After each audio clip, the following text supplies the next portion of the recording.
इस वक्त एक बड़ी खबर सामने आ रही है। वजारत दाखिला ने बयान दिया है, झारखंड और छत्तीसगढ़ में नक्सली करते हैं बच्चों की भर्ती। बच्चों को मिलिट्री ट्रेनिंग दी जाती है, ऐसा वजारत दाखिला का कहना है। खाना बनाने और सामान ले जाने के में बच्चों का इस्तेमाल करते हैं नक्सली। सिक्योरिटी फोर्सेस की नकलो हरकत की इत्तला पर बच्चों को लगाया जाता है।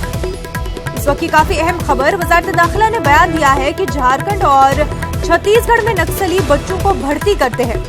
बच्चों को मिलिट्री ट्रेनिंग दी जाती है। खाना बनाने और सामान लाने ले जाने में बच्चों का इस्तेमाल किया जाता है। सिक्योरिटी फोर्सेस की नकलो हरकत की इत्तला पर बच्चों को लगाया जाता है। वजारत दाखिला का काफी अहम बयान है। झारखंड और छत्तीसगढ़ में नक्सली बच्चों की भर्ती करते हैं, बच्चों को मिलिट्री ट्रेनिंग दी जाती है। हमारे साथ हमारे नुमाइंदे शैलेंद्र वांगू इस वक्त जुड़ चुके हैं। शैलेंद्र, इस पूरे मामले पर आपसे तफसीलात चाहेंगे। देखिए, ये हालांकि पहली बार ऐसा नहीं हुआ, इससे पहले भी ऐसी रिपोर्ट्स आती रही हैं कि नक्सली जो है वो बच्चों को रिक्रूट करते हैं, उनका इस्तेमाल किया जाता है।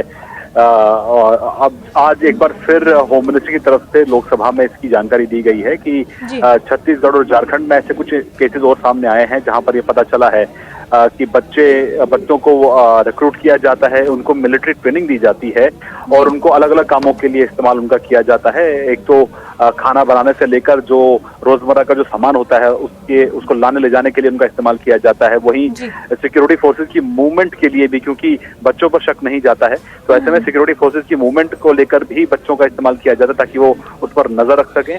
और साथ ही साथ इस तरह की जो इंसिडेंट्स वो पहले भी आती रही हैं और ये भी खबरें आती रही हैं कि नक्सली जो गांव में खासतौर से जो पिछड़े इलाके हैं वहां जाकर के हर घर से एक बच्चे को ले जाते हैं और वहां पे गांव वालों से कहते हैं कि हर घर से हमें एक बच्चा मिलना चाहिए ताकि उनको नक्सल मूवमेंट के साथ, जिसे कथित नक्सल मूवमेंट का नाम दिया गया है, उसमें उन्हें जोड़ा जा सके। तो ऐसे में होम मिनिस्ट्री ने आज लोकसभा में इसकी जानकारी दी है। हालांकि इसमें इस बात की डिटेल्स नहीं है कि कितने बच्चों को अब तक नक्सलियों ने भर्ती किया और कैसे उसका इस्तेमाल किया जा रहा है। लेकिन इसमें यह कहा गया है कि इन तमाम पहलुओं से निपटने के लिए इंडियन पेनल कोड और जो जुवेनाइल जस्टिस एक्ट है उसके तहत कार्रवाई की जाती है।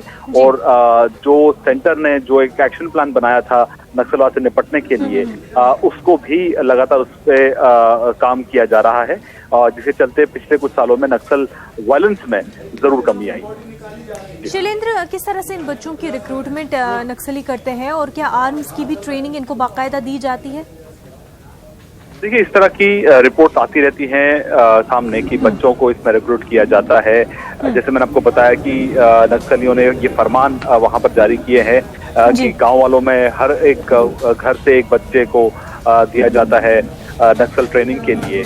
और कहीं ना कहीं बच्चों को बहुत यंग एज पर ही इनको मिलिट्री ट्रेनिंग दी जाती है। उसके साथ ही साथ कुछ ऐसे बच्चे भी जिनसे रोजमर्रा के काम कराए जाते हैं, क्योंकि जिस तरह से नक्सलियों के काम करने का तरीका है वो बच्चों का इस्तेमाल इन कामों के लिए करते हैं, सामान लाने ले जाने के लिए, ताकि उन पर शक ना जाए। तो ऐसे में जाहिर तौर पर एक बड़ा कंसर्न है ही। और इसका जो नोटिस है वो सिर्फ भारत सरकार नहीं बल्कि इंटरनेशनल एजेंसीज ने भी इस पर इशारा किया था कि नक्सलियों का है वो इस तरह बच्चों का इस्तेमाल करते हैं।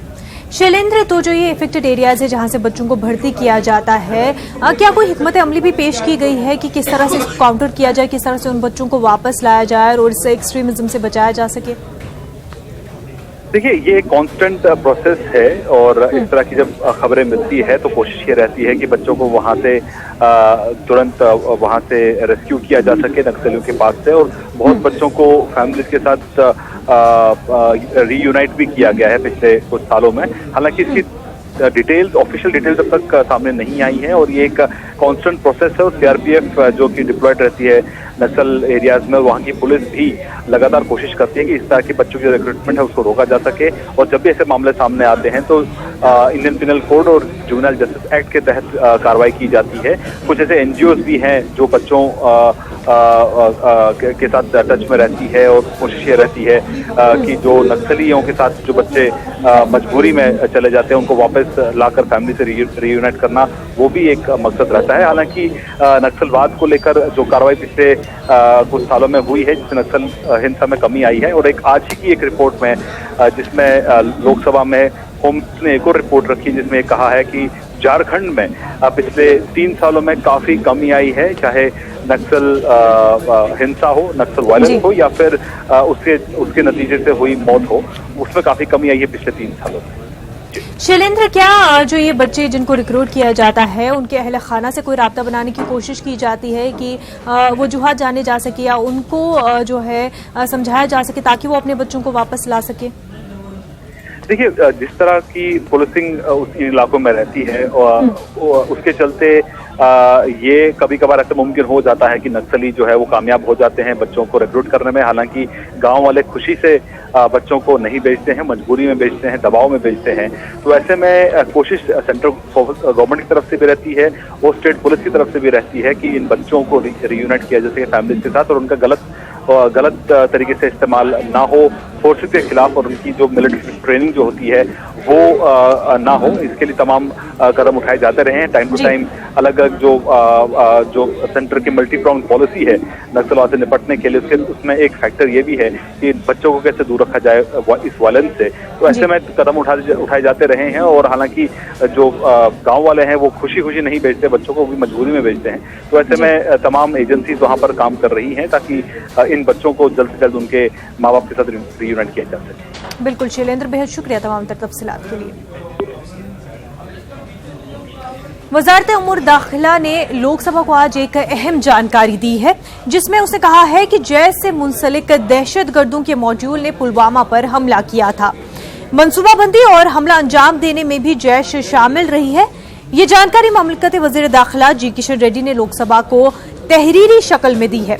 उन्होंने बताया कि 5 मुलजिमों में से एक खुदकुश बमबार था, वहीं एक मुलजिम पकड़ा गया जबकि 2 को फोर्सेस ने मार गिराया था।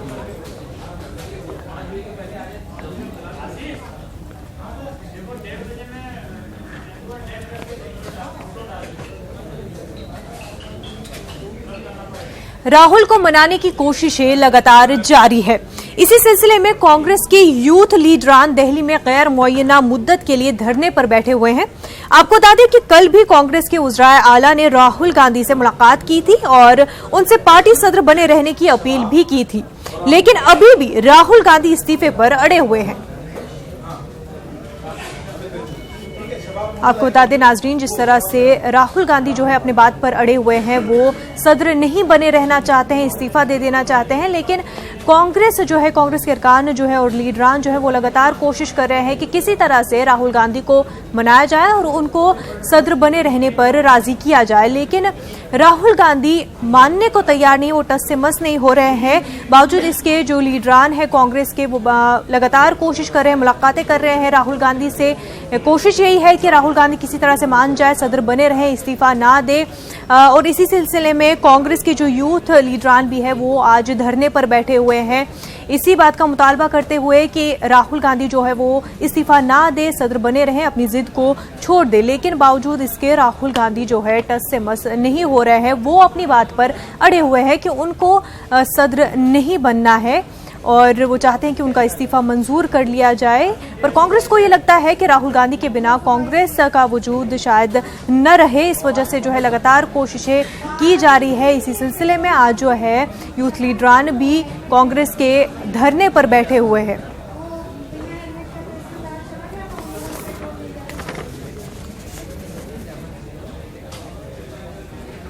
इंदौर में नगर निगम मुलाजिम की बल्ले से पिटाई के मामले का पीएम नरेंद्र मोदी ने नोटिस लिया है। आपको बताते, बल्ले से उन्होंने आकाश विजयवर्गीय का नाम ना लिया हो, लेकिन जराये के हवाले से खबर है कि उन्होंने इस मामले में सख्त बयान दिया है। नरेंद्र मोदी का कहना है कि बेटा किसी का भी हो, इस तरह की हरकत नाकाबिले बर्दाश्त है।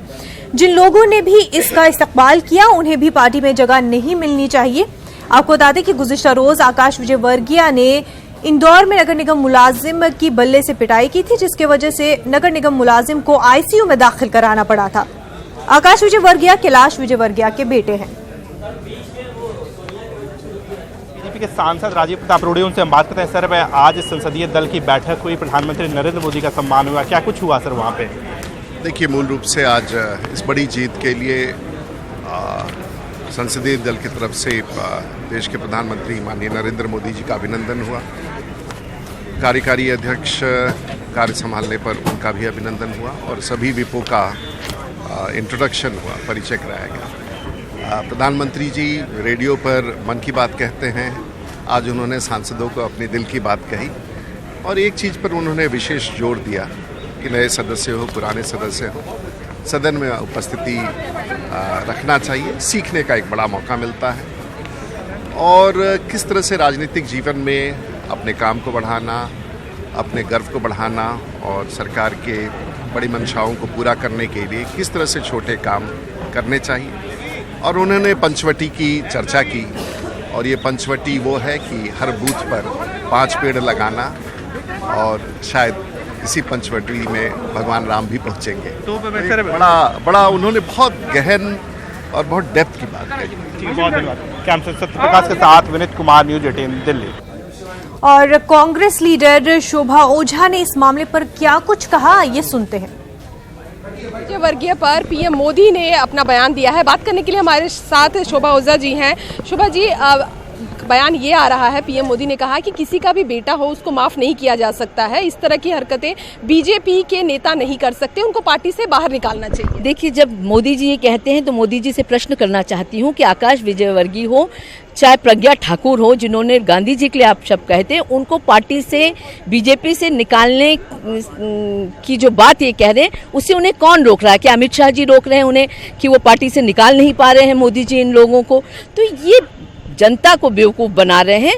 पर्दे के पीछे चाहे प्रज्ञा ठाकुर हो चाहे आकाश विजयवर्गीय हो, उनकी पीठ थपथपाती है बीजेपी और उनको अभी देखिएगा बहुत कुछ बीजेपी देगी, क्योंकि ऐसे असामाजिक तत्वों, गुंडा तत्वों को आगे बढ़ाती है बीजेपी। चाहे वो कटवा हो चाहे उन्नाव हो, उन लोगों पे भी क्या एक्शन हुआ था इनके विधायकों पे, या हम याद करें तो जनता को बेवकूफ बना रहे हैं मोदी जी। कोई एक्शन नहीं होगा, आप देख लीजिएगा। अब हम आज से 1 महीने बाद आपसे पूछेंगे मोदी जी कि आपने क्या एक्शन लिया। लेकिन जो बयान वो दे रहे हैं, बयान से कुछ नहीं होता। बयानबाजी वो बहुत करते हैं, जनता को बहुत मूर्ख बनाते हैं। कुछ करके दिखाए तब जाने, बयानबाजी से कुछ नहीं होने वाला। धन्यवाद। तो शोभा ओझा जी का साफ ये कहना कि बयानबाजी कर रहे हैं पीएम मोदी। अगर उनको पार्टी से निकालना है आकाश विजयवर्गीय को, तो पार्टी एक्शन ले। उनको कौन रोक रहा है उन्हें पार्टी से निकालने के लिए?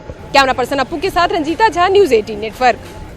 कांग्रेस के यूथ लीडरान जो है वो आज धरने पर बैठे हुए हैं। लगातार कोशिशें उनकी यही है कि कांग्रेस के सदर जो है राहुल गांधी ही बने रहे, वो अपना इस्तीफा ना दे। बावजूद इसके राहुल गांधी जो है वो अपने जिद पर अड़े हुए हैं। हमारी नुमाइंदा रंजीता इस वक्त बराह रास्त हमारे साथ जुड़ी हुई है। रंजीता, आपसे ये जानना चाहेंगे कि राहुल गांधी अपने बात पर अड़े हुए हैं, टस से मस नहीं हो रहे हैं, लेकिन बावजूद इसके कांग्रेस के अरकान जो है लगातार कोशिश यही कर रहे हैं कि राहुल गांधी किसी तरह मान जाए। क्या कुछ कहना है उनका, क्यों वो राहुल गांधी का इस्तीफा मानने को तैयार नहीं है और अब इससे आगे बढ़कर कोई दूसरा लीडर, कोई दूसरा चेहरा पार्टी में नहीं ढूंढना चाहते? जी, और मैं अपने कैमरा पर्सन से कहूंगी पीछे का विजुअल आपको दिखाएं, किस तरह से यहाँ युवा नेता और कांग्रेस के जो तमाम बड़े नेता भी हैं, कई नेता यहाँ आकर शामिल हो रहे हैं इस अनशन में। नितिन राउत है यहाँ, आप स्क्रीन में देख रहे होंगे, एसिड विभाग के प्रमुख हैं और इन्होंने भी अभी 1 दिन पहले ही अपना इस्तीफा सौंपा है। और तमाम वो नेता जिन्होंने राहुल गांधी के इस्तीफे के विरोध में अपना इस्तीफा सौंपा है, साफ तौर पर इनका कहना है कि राहुल गांधी का कोई विकल्प नहीं हो सकता है। राहुल गांधी के अलावा वो दूसरे किसी को भी राष्ट्रीय अध्यक्ष के तौर पर नहीं देखना चाहते हैं। उनका ये भी कहना है कि हार और जीत चुनाव में होती है, लेकिन जिस तरह से राहुल गांधी ने बतौर अध्यक्ष काम किया है, सिर्फ उनकी हार की जिम्मेदारी नहीं बल्कि सामूहिक जिम्मेदारी होती है। तमाम अलग अलग राज्यों से लोग आए हुए हैं, उनसे बात करेंगे, कोशिश करेंगे जानने की। देखिए, राहुल गांधी ने तो अपना इस्तीफा दे दिया है, वापस नहीं हो रहे हैं। आपको लगता है ये जो अनशन आप लोग कर रहे हैं इसका कोई फायदा होगा? पूरा फायदा होगा। राहुल जी हमारी बात मानेंगे और जब तक बात नहीं मानेंगे तब तक हम यहाँ बैठे रहेंगे। मैं ग्रेटर नोएडा से, उत्तर प्रदेश से मैं आता हूँ और मैंने भी ये ठाना है, जब तक राहुल जी नहीं मानेंगे हम यहाँ ही अनशन पे बैठे रहेंगे। बिल्कुल। तो सुन रहे होंगे आप कि साफ तौर पर ये जो युवा नेता है उनका कहना है कि जब तक राहुल गांधी नहीं मानते हैं वो इस तरह से अनशन में बैठे रहेंगे। कांग्रेस मुख्यालय के अंदर का ये नज़ारा है। आप कहाँ से हैं? मैं मध्य प्रदेश से हूँ। मैं यहाँ पे 1 महीने से हूँ। अभी युवाओं का जो छात्र आंदोलन हुआ था 26 तारीख को, उस दिन भी हमने राहुल गांधी के सामने मांग रखे थे कि आप इस्तीफा वापस लें। इसी तरह आज फिर से यहाँ पे डिमांड सभी अनशन पे बैठे हुए हैं, सत्याग्रह पे, और हम चाहते हैं कि राहुल गांधी के नेतृत्व में ही कांग्रेस पार्टी आगे बढ़े, क्योंकि उन्होंने कांग्रेस पार्टी को फिर एक तरह से जीवित किया है। अपन देखे हैं कि कांग्रेस ने 3 राज्यों में विधानसभा चुनाव जीते थे, उन्हीं के नेतृत्व में हम आगे बढ़ना चाहते हैं, क्योंकि युवा देश है, आगे बढ़ रहा है, उनमें उनका प्रमुख योगदान रहेगा, इसलिए हम उनके साथ हैं, उनके साथ ही आगे की लड़ाई जारी रखेंगे। मैडम, हम बिहार से हैं, कटिहार जिला कांग्रेस के अध्यक्ष हैं। धरना चल रहा है, हमारे प्रदेश कांग्रेस के अध्यक्ष डॉक्टर मदन मोहन झा सर भी इस धरना में आ रहे हैं। हम लोगों का पूरे जिला कांग्रेस कटिहार की ओर से मांग कर रहे हैं राहुल जी से, आदरणीय राहुल गांधी जी से, कि आप कांग्रेस अध्यक्ष पद पर बने रहें और कांग्रेस पार्टी में राहुल जी का कोई विकल्प नहीं है। जिस तरह से उन्होंने मेहनत किया, जो ऊर्जा दिखाया एनडीए के खिलाफ में, आज हमको मत भी पिछले चुनाव से अधिक मिला है। सब कुछ ठीक है, अब कुछ जो कमियां हैं जिन नेताओं की वजह से ये सब हुआ है उन पर कार्रवाई होनी चाहिए। राहुल जी कांग्रेस अध्यक्ष पद पर बने रहे, यही हम लोगों का। तो ये कटिहार से है ये, और साफ तौर पर इनका कहना है कि राहुल गांधी का कोई विकल्प नहीं है, लेकिन साथ ही ये भी कह रहे हैं कि हार की जिम्मेदारी सिर्फ राहुल गांधी की नहीं है, कुछ नेताओं की वजह से जो हुई है उन नेताओं पर कार्रवाई होनी चाहिए। रंजीता, लेकिन अब लड़ाई कहीं ना कहीं बात अब आ चुके हैं, कांग्रेस की हार हो चुकी है, पर अब ये ज्यादा बचकाना लग रहा है कि जिस तरह से अब हार के बाद भी जो है इस तरह से इंटरनल कॉन्फ्लिक्ट में ही कांग्रेस उलझी हुई है, बावजूद इसके कि रिवाइव करे खुद को और बेहतर लीडरशिप ढूंढे, बावजूद इसके जो है इस तरह से मनाने और रूठने की का जो सिलसिला है वो खत्म नहीं हो रहा है। कांग्रेस को एक तरह से अपने आप को मजबूत बनाने के बारे में अब ज्यादा सोचना चाहिए और इस तरह के इंटरनल कॉन्फ्लिक्ट जो है जल्द से जल्द दूर करना चाहिए अगर वो अपनी पार्टी को बचाना चाहते हो। बेहद शुक्रिया रंजीता आपका। गैरसूदी सरमायाकारी के नाम पर अवाम को धोखा देने वाली IMA कंपनी के खिलाफ एहतजाज जारी है। बेंगलुरु में बीजेपी के लीडरों ने IMA ज्वेलर शोरूम के बाहर मुतासरीन से मुलाकात की। बेंगलुरु सेंट्रल के रुकन पार्लिमान PC मोहन ने मुतासरीन से गुफ्तगू की। इस मौके पर बीजेपी के रुकन पार्लिमान PC मोहन ने कहा कि इस पूरे मामले की CBI जांच होनी चाहिए। इस मामले को पार्टी ने पार्लियामेंट के इजलास में भी उठाया है। बीजेपी अक़लियती मोर्चा के रियासी सदर अब्दुल अजीम ने कहा है कि IMA का कारोबार गैर कानूनी था।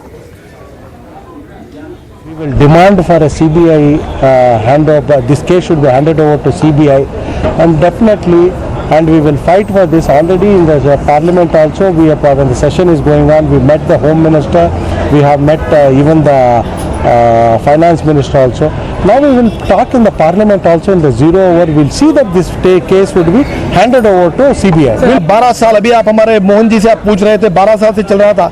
12 साल से जो भी चला ना हमारे PC मोहन साहब की नॉलेज में था, ना मेरी नॉलेज में था, किसी की नॉलेज में नहीं। उसको छुप के कर रहे थे लोग। अभी ये लाइमलाइट को आगे 2 साल हो गए। 2 साल में जो भी लोग मिले, तो यहाँ तक reserve bank of India, state government के चीफ सेक्रेटरी लेटर लिखा, ये फ्रॉड कंपनी है, तुम इनके ऊपर एक्शन, क्यों तुमने उनके ऊपर निगाह नहीं रखी? कि भाई यहाँ पर जो है जितना जल्द होंगे उतना जल्द तक जो है लोगों को जो है पैसा मिले जैसा आप करें। और दूसरी बात क्या है, ज़्यादा नहीं, थोड़ा तो सही, थोड़ा रिन्यू। नाज़रीन, आप देखिए खास पेशकश मुशायरा, हमें दीजिए इजाज़त, आदाब।